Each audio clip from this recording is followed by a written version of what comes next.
일본에 갔을 때 되게 놀랐던 게 뭐냐면 감자 품종이 다 이름이 가격표 밑에 있는 거예요.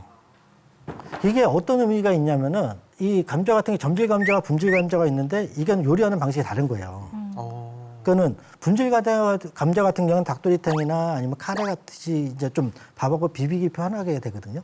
근데 점질 같은 게 찐득찐득해요. 이런 것들은 좀 샐러드 같은 형태.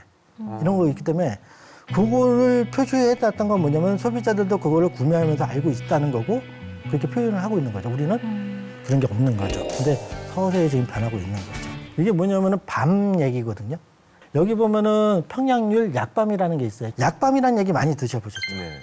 그 고속도로 휴게소나 뭐 이렇게 다니면은 약밤 나오죠. 예. 북쪽에서 나오는 밤들은 되게 작아요. 그리고 여기서 보시면은 손으로 꼭 찌면은 이게 잘 벗겨진다. 근데 밤은 약밤, 아니면 공주밤, 광양밤 또 그렇게만 또 알고 계시죠. 밤도 종류가 많습니다. 병고, 이평, 만적, 단택, 대명왕밤, 옥강, 대버. 옥강밤은 되게 유명해요. 공주밤의 대부분이 옥강하고 대버거든요. 특히 이제 공주에서 군밤을 먹었다 그러면은 이 대보밤이고. 근데 이평밤은 처음 들어보셨죠? 그러니까는 우리가 토종밤이 있었는데 토종밤도 많이 사라졌어요. 1950년대 병충해가 한번 돌면서 해갖고 거진 멸종 단계에 있어요. 그래갖고 일본에서 1960년대에 45종의 밤을 수입을 하죠. 밤 품종을. 대표적인 게 이제 병고나 이평, 만적이 되는 거고 옥강이나 대보 같은 경우에는 이제 우리가 육중한 품종이 되는데 병보밤 같은 경우에는 어디서 나냐면은 저쪽 그 연천이나 북쪽에서 나고 있어요. 그래서 생밤으로 먹기 되게 좋아요. 그리고 이평 같은 경우에는 충주에 나오는 대표적인 품종이 저 이평밤. 그리고 만적 같은 경우에도 그쪽 그 중남부 쪽에서 나오는 밤이고 대명왕밤은 되게 크죠. 예. 이게 그 합천 쪽에서 나오는 밤인데 진짜 이만해요. 그래갖고 하루에 한 2개 정도 먹으면은 아침에 식단으로 먹으면 배불러요. 아. 단택 같은 경우에도 군밤용 밤인데 이거는 일본 품종이거든요. 그래서 단택하고 대보를 한번 같이 구워봤는데 대보가 훨씬 더 껍질 까기가 편하더라고요. 그 제 딸내미가 맨날 제가 테스트를 시키거든요. 이 밤을 다 깎아주고 뭐가 좋아 이거 시켜요. 어떻게 보면 일종의 마르타예요. 그래갖고 제가 뭐 이렇게 해서 글을 쓰거나 뭐 하면 항상 저한테 얘기를 해요. 그 50% 내놔. 이렇게 얘기해요. 근데 이 중에서 제 딸내미가 가장 좋아하는 그 생밤은 어떤 거냐면 만적. 다른 것보다 딱딱하지도 않거니와 수분이 좀 많아갖고 베어물기가 되게 편하더라고요.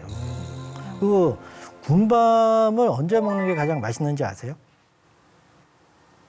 한겨울에 먹는 게 가장 맛있습니다. 거기에는 또 과학적인 또 원리가 있어요. 밤을 맨 처음에 수확을 하면 당도가 한 13%밖에 안 나와요. 근데 얘를 20일 이상 보관하면은 당도가 21%까지 올라가요. 평균적으로 한 18%까지 올라가기 때문에 김치 냉장고에 보관하시면 돼요. 그럼 한 1도씨, 2도씨에서 한 2달 정도 보관하게 되면은 단맛이 확 뛰는 거죠. 그래서 한겨울에 군밤 먹으면 맛있는 이유가 그 사람이 잘 구워서가 아니라 원래 맛있어서 맛있는 거예요. 겨울에 숨. 그래서 이런 품종이 있다는 거 처음 들어보셨죠? 예. 어쩌다 보니 우리가 품종 이름을 모르고 그냥 맨날 먹던 대로 먹고 살았던 거예요. 그래서 계속해서 제가 이 강의하면서 얘기하는 부분이 이 품종 하는 이유가 품종을 알면은 맛이 달라지거든요. 근데 너무나 우리는 지금 획일화되게 먹고 있었던 거죠. 근데 그게 뭐냐면은 90년대에 이 할인점이라는 업태가 들어오면서 가격이 되게 중요했었거든요. 그리고 포장을 어떻게 하냐?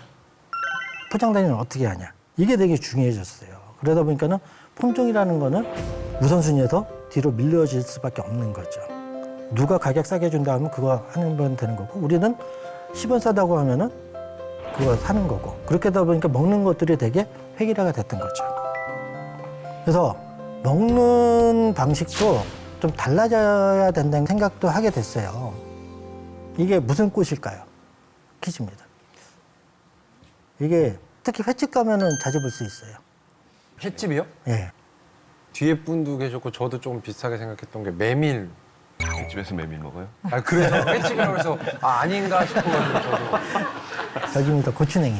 고추냉이에요? 예. 되게 이쁘죠. 아. 그래서 이게 일본 건지 알지만 원산지가 일본, 우리나라, 저 시베리아 이쪽이거든요.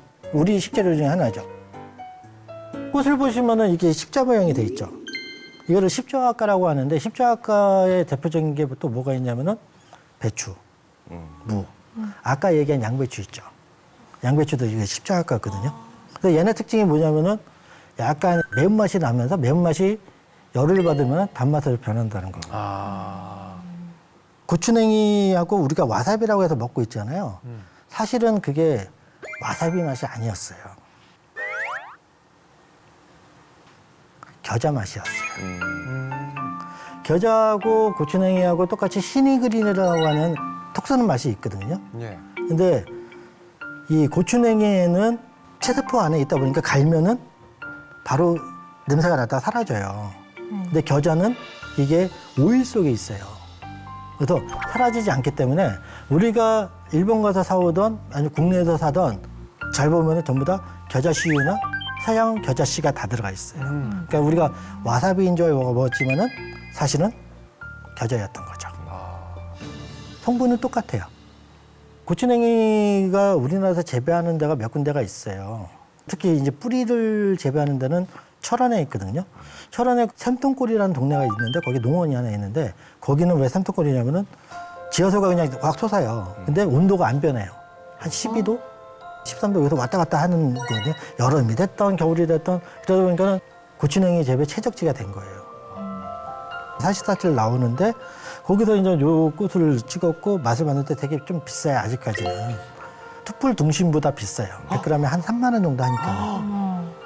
최근에는 요거를 시설 재배하는 데가 있거든요. 그러니까 양평에 있는데 부랴부랴 갔죠. 가고 안에 들어가갖고 몇 단 이렇게 쌓이는데 올라가갖고 이 고추냉이를 막 뜯어 먹었어요. 염소처럼. 그래갖고 막 집어먹다 보니까는 이게 톡 쏘는 맛이 있잖아요. 네. 곱창이 생각나는 거예요. 그래갖고 곱창하는 지인한테 전화를 해갖고 이런 게 있는데 한번 받아볼래요? 내가 봐서는 곱창하고 되게 어울릴 것 같다. 보내드렸죠. 근데 전화가 왔어요. 오, 대박인데? 이러고. 다른 뭐 한식 하시는 셰프님이나 이렇게 보내드렸지만 거기도 뭐 장아찌가 됐던 뭐가 됐던 되게 괜찮다고 하시더라고요. 그래서 저는 그럴 때마다 뿌듯하고 이제 제 직업에 대해서 재미나 흥미를 계속해서 갖고 갈 수 있는 원동력이 되는 거죠.